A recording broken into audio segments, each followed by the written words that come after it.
It's an absolutely absurd day in the world of Magic the Gathering. An image has been making the rounds, and it shows a Frasier Crane secret lair based on the old 90s sitcom.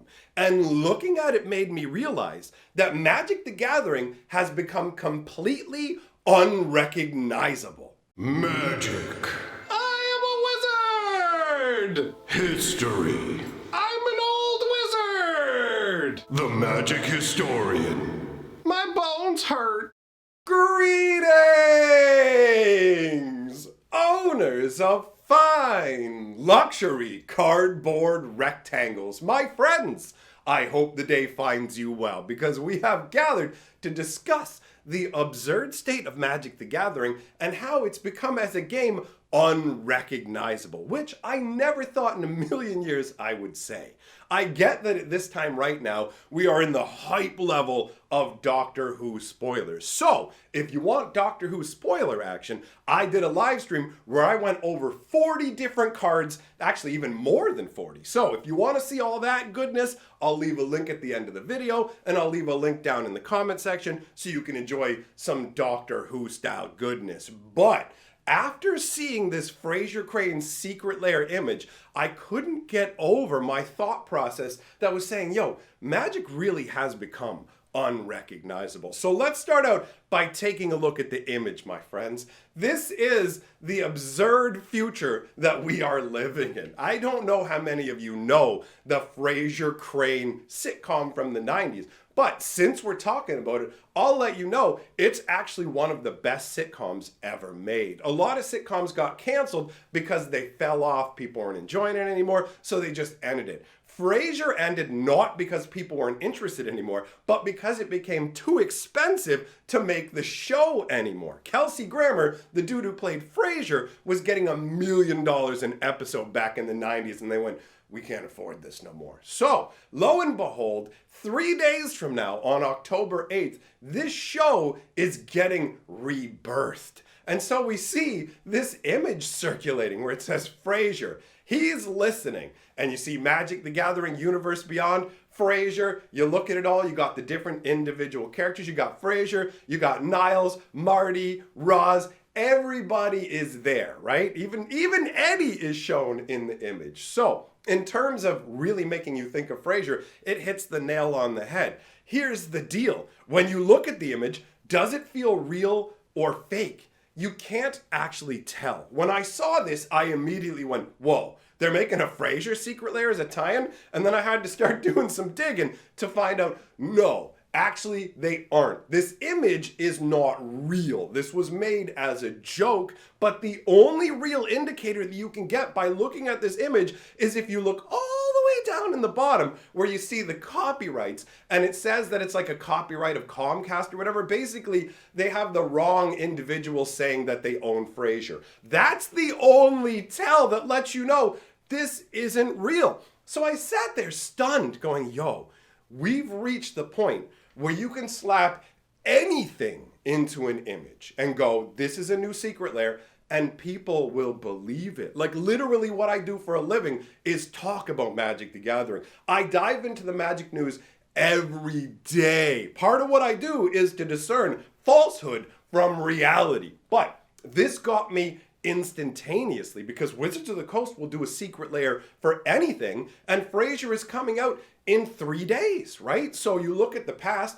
how did they start the secret lairs? We started with a television show, The Walking Dead, and people, when The Walking Dead secret lair was announced, there were so many people going, you're right, that's nonsense. Wizards of the Coast had to come out and be like, oh, no, actually, this is a real thing we're actually doing.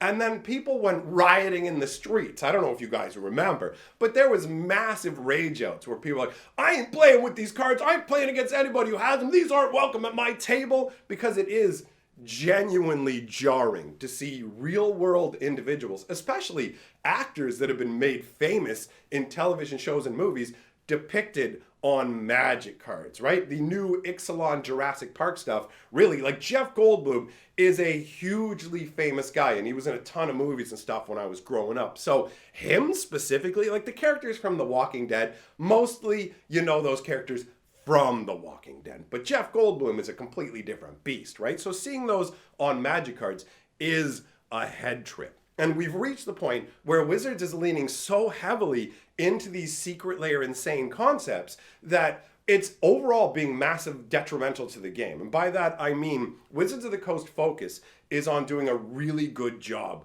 with the universe beyond stuff. So when we look over the Doctor Who cards, for example, you can see people freaking out. They're like, yo, check it out. This is from this episode. And even with a little bit of understanding, like I just go and read a Reddit thread where somebody's talking about these cards and people are back and forth going, oh, you know what? It's like this part of the episode. It's like this part of the episode. And just from the tiniest little bit of information they're providing, I can actually see that the card design, the flavor, the mechanics, they're all actually tied in to making the cards feel proper. Like, yo, this is actual Doctor Who action. The Weeping Angels make it feel like you're whipping through time, right? So on that level, that's fantastic. Well, where's the problem, right? They're doing a good job. The problem is they're only focused on doing a good job with Universes Beyond, right?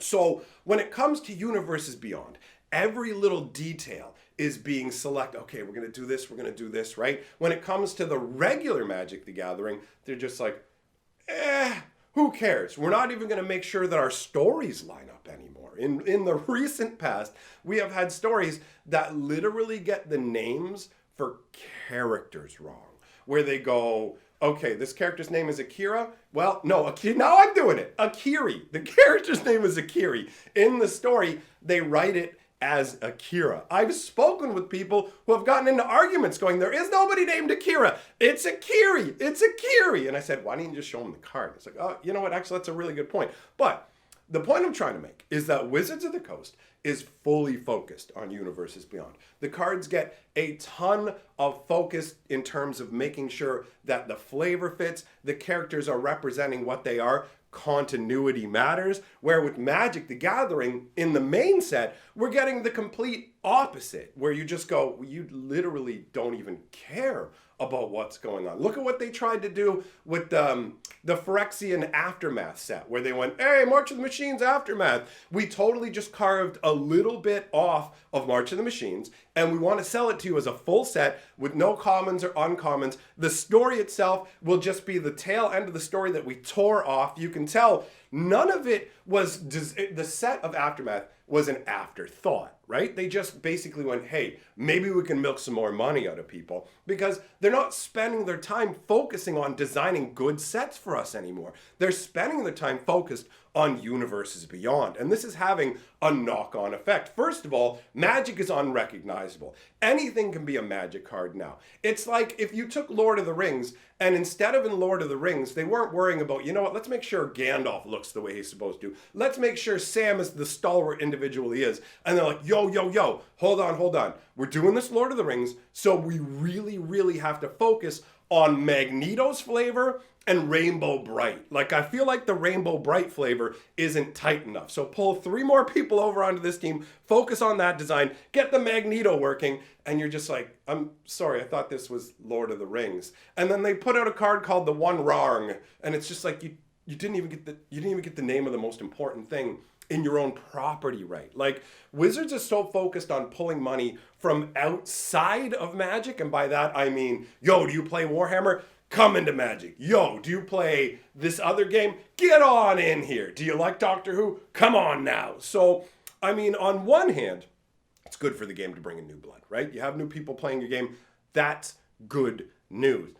But the thing about these properties is you'll find a bunch of stories of this. People go, yo, I love 40K. I'm going to get me these 40K cards and play me some Magic. But then, as soon as the next stuff comes along, they don't care. They only care about Warhammer 40K. They're only playing Magic for that. They don't become full-on Magic players, right? They just dip into the pool, buy some stuff, and dip out. But Wizards' business model has been predicated on basically people staying in Magic for a couple of years. The normal lifespan of a Magic player from Wizards' own internals is about 1.5 to 2 years. But they're switching that into like a 1 to 2 month kind of scenario where they're bringing more people in, but they're not staying it's not translating into more sales. And so you have the secret layers, which are splorping a bunch of time and a bunch of resources in some unanticipated ways. It really dawned on me today just how bad it is when I was looking over the Doctor Who spoilers, and they are giving Doctor Who cards single word names. Now, for a bunch of you, you may go, who cares? What are they doing? A card called Exterminate. They're doing a card called Delete. Who cares, right? That doesn't matter.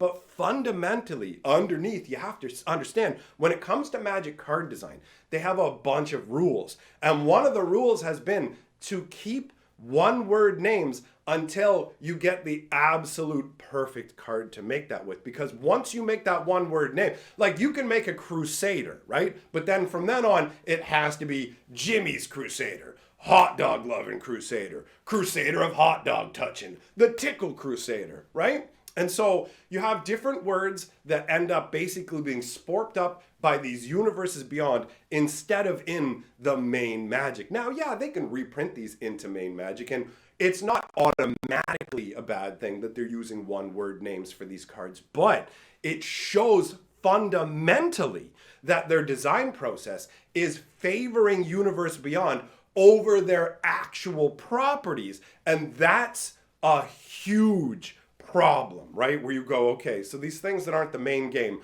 are going to get your time and money, and the main game is going to languish. We can see the effects of it, right? You have a situation where they went, okay, what if we just messed up Standard? What if we just obliterated Standard and didn't care? What if the Standard sets, instead of serving Standard, served every other format and just messed up Standard? That's all right. We can get everybody online playing Arena. And then they went, oh no, everything's going horribly wrong. Make Standard 50% longer so we can sell these boxes we can't set. Because they're it's almost like we're in a marriage, and they're like, we don't need to worry about regular Magic players. They don't matter. They're going to stay with us, and we're already doing everything we need to. And so now they're spending all their time with their girlfriend, Universes Beyond, going, hey, baby, right? And we're over here going, hey, we still matter, okay? And like, it's reached the point where they've leaned into so many secret layers and so much craziness that you can't tell what's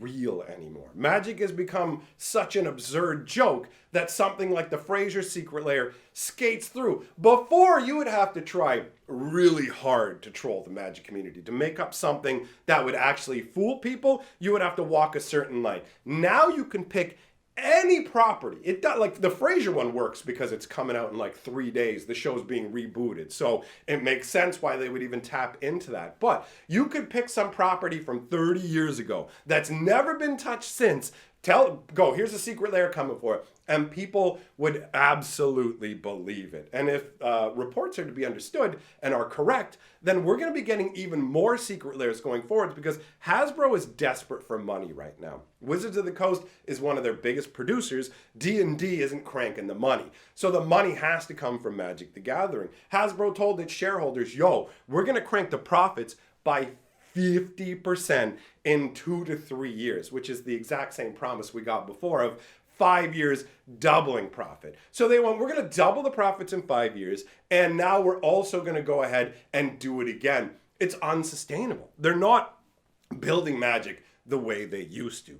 For the first 25 years of the game, it basically had a standardized flow that was built around Standard. Wizards of the Coast is returning to that, but it's going to take a few years, because Magic the Gathering is a gigantic barge that takes forever to turn around in the water. They design a year and a half out, sometimes further. So the lessons that they're learning right now, where it's like, we actually need to pay attention to our properties. It's absolutely insane that a company can sit there and be super focused on the details of all these things outside of Magic and let its own internal lore just completely languish and flounder. And honestly, I think that comes down to Hasbro's monopoly mentality, because they're thinking like, you go and get Monopoly, you get Monopoly. If you get a Ghost in the Shell Monopoly, then it's Ghost in the Shell Monopoly. Lady with her floppy missing arms is standing there in the middle going, I made bad choices with my life, right?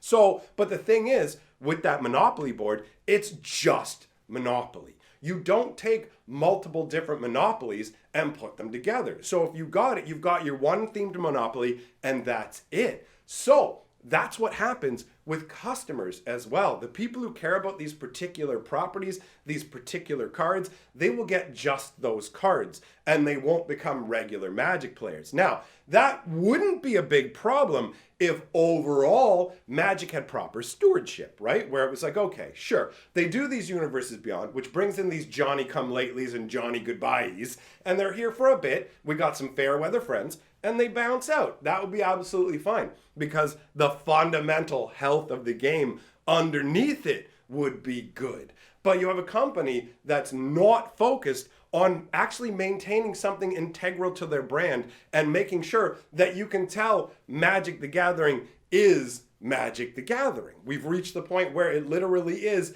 indistinguishable from fan proxies. There was a time where if you saw Optimus Prime on a card, you knew that was somebody making their own proxy stuff, right? Same goes for Star Wars and everything else. Now we're in the, not only do we have like a full-on Lord of the Rings set based on Lord of the Rings, which, since we're talking about Universes Beyond and fitting into Magic the Gathering, Lord of the Rings is as close as you can get to something that fits right with Magic, right? It's the right kind of fantasy flavor, everything, all of it. But we've got Final Fantasy coming next year, which is a really strange beast considering Final Fantasy has its own card game.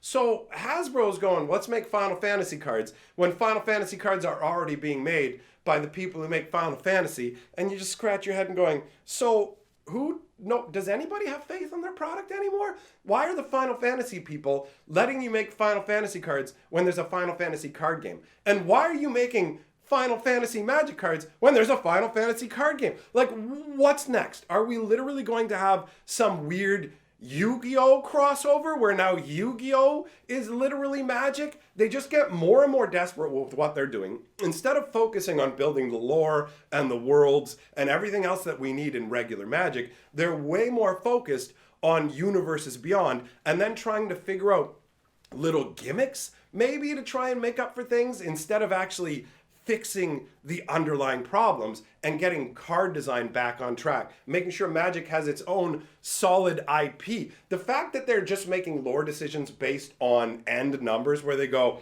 well, I can't see that I'm making any money directly off of lore, so why don't we cut it? And they go ahead and cut it after they got upset about not being able to sell the Theros book. Because if you didn't know, Theros Beyond Death had an actual book. They didn't release the book to us. They gave us 16 sentences and went, Elspeth fought a bunch of battles and won them all. Also, you know Calyx, how he's always chasing her? He's a planeswalker now, just because he wants to be. He just was like, I want to planeswalk. So he can. And they just made him into a planeswalker. And now you turn around and guess what? He's not a planeswalker because they've taken planeswalkers almost entirely out of the game, trying to chase Commander dollars. So Wizards basically just went, Magic's Commander players don't care, just make random stuff and they'll just pick it, just make sure you keep making stuff that'll go into Commander, and we'll put all our focus on Universe Beyond. The level of care that they put into Universe Beyond absolutely needs to be applied to the real Magic the Gathering.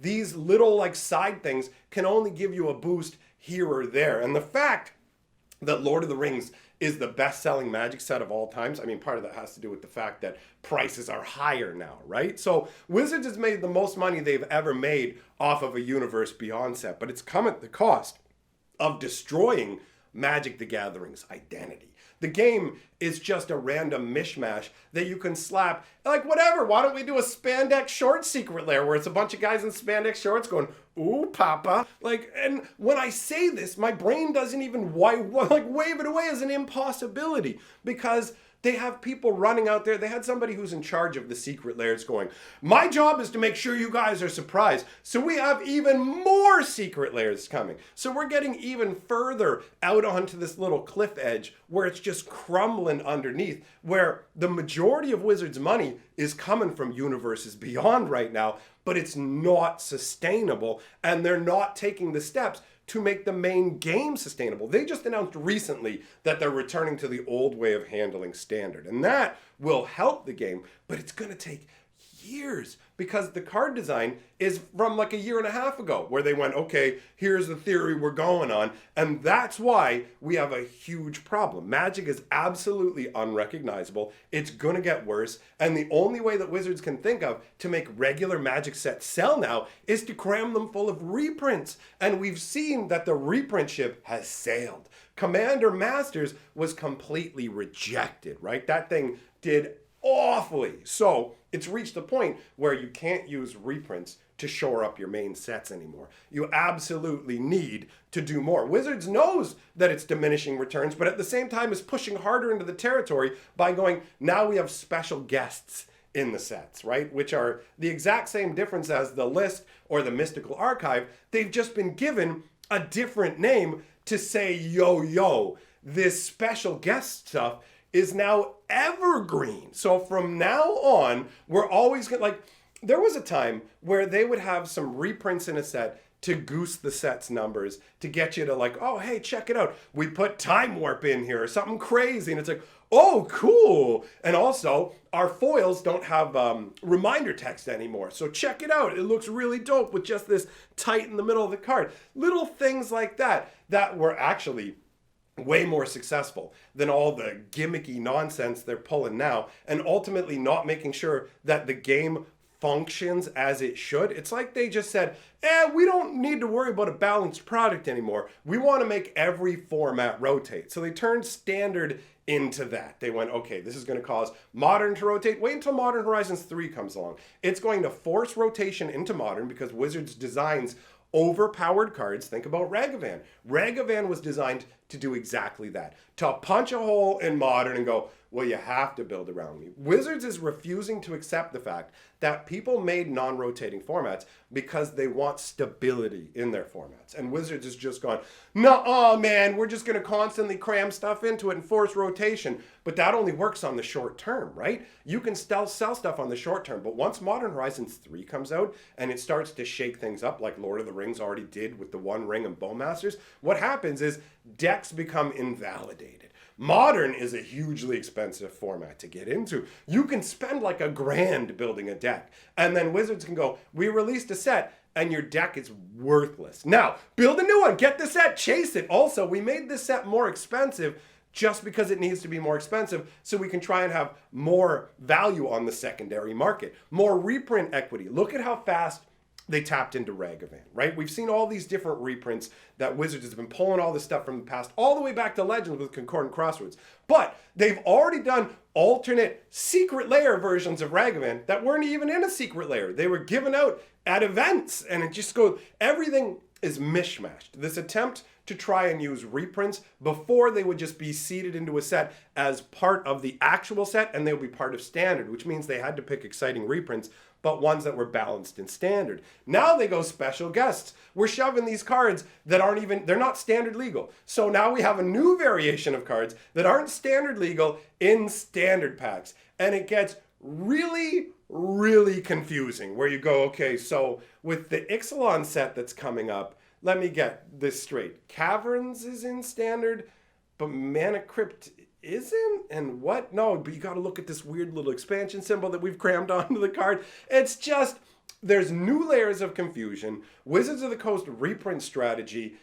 it's bottomed out. There's nowhere left to go. Hitting Ragavan again so quickly, like, it's a disaster. What Magic used to be fundamentally is gone, right? Now, Wizards could theoretically return to that, but what they absolutely have to do is, first of all, treat the main property like it matters. The flavor, the lore, it brings people in. It's a value add, okay? Monopoly doesn't have lore. Monopoly also doesn't have a bunch of absurd fans who are hardcore cosplaying at it, right? Magic is a super deep, super rich world with an insane amount of lore. I have a Magic the Gathering lore channel with over 120 lore videos on it, and that's not even close to covering all the Magic lore, right? This is a super deep pool, and Wizards is literally just pouring concrete over the top of it and going, nah, son, there ain't nothing under that. But you know what we got on top of it? We got Sonic the Hedgehog, and he's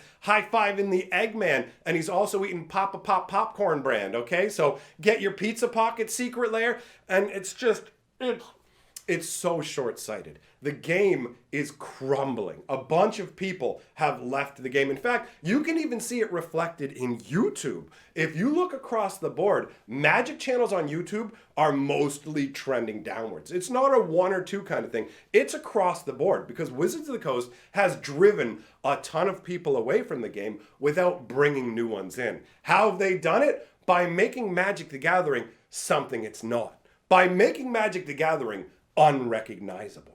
All right, well, that covers everything I have to say because I could probably talk for another half an hour about all the problems going on, but I want to get back to enjoying Doctor Who cards. So we're going to look at some more Doctor Who cards tonight in the live stream over on my other channel. There'll be a link at the end of this video right here if you want to see the previous batch of 40 plus spoilers so we can talk about that craziness. Big shout out to my patrons. Thank you very much for supporting my channel in these challenging times, all right? And to all of you, I say, see you in the next video.